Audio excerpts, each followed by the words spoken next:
জন্য ভারপ্রাপ্ত চেয়ারম্যান তারেক রহমানের নির্দেশে এই দুর্যোগপূর্ণ আবহাওয়ার মধ্যে ছুটে এসেছেন বাংলাদেশ জাতীয়তাবাদী দল কেন্দ্রীয় কমিটির সহ সাংগঠনিক সম্পাদক, ঢাকা বিভাগীয় সহ সাংগঠনিক সম্পাদক, আমাদের অর্থাৎ মানিকগঞ্জের প্রতিটি জাতীয়তাবাদী শক্তির পরিচিত একজন নেতা, ভাই, বন্ধু বেনজির আহমেদ টিটু।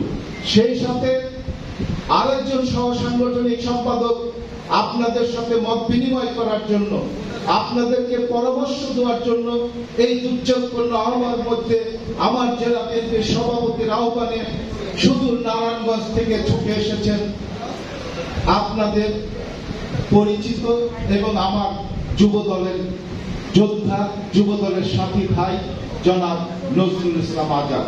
সেই সাথে আজকে এই মঞ্চে যারা উপস্থিত রয়েছেন জেলা নেতৃবৃন্দ এবং 7টি উপজেলা থেকে 2টি পৌরসভা থেকে সনাতনী ধর্মাবলীর নেতৃবৃন্দ, ভাই ও বোনেরা এবং আমার জাতীয়তাবাদী দল সহ সকল অঙ্গ সংগঠনের নেতৃবৃন্দরা যারা আজকের এই মত বিনিময় সভায় উপস্থিত হয়েছেন, সবাইকে আমার ব্যক্তিগত পক্ষ থেকে বাংলাদেশ জাতীয়তাবাদী দল কেন্দ্রীয় কমিটির পক্ষ থেকে শুভেচ্ছা এবং অভিনন্দন জানাচ্ছি।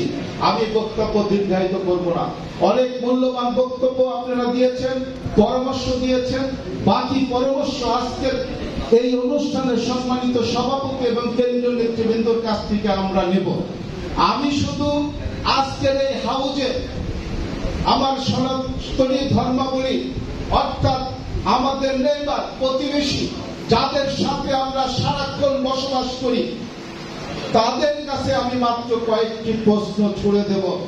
আপনারা যদি স্ব স্থান থেকে সজলের জবাব দিয়ে জানান, তাহলে আজকে আমাদের এই অনুষ্ঠানের কেন্দ্র থেকে যে নেতৃবৃন্দরা এসেছেন তারা জানবেন মানিকগঞ্জ জেলার আমাদের নেইবাররা, আমাদের প্রতিবেশীরা, আমাদের সাথী যোদ্ধারা, সনাতনী ধর্মাবলম্বী ভাই বোনেরা কেমন আছেন।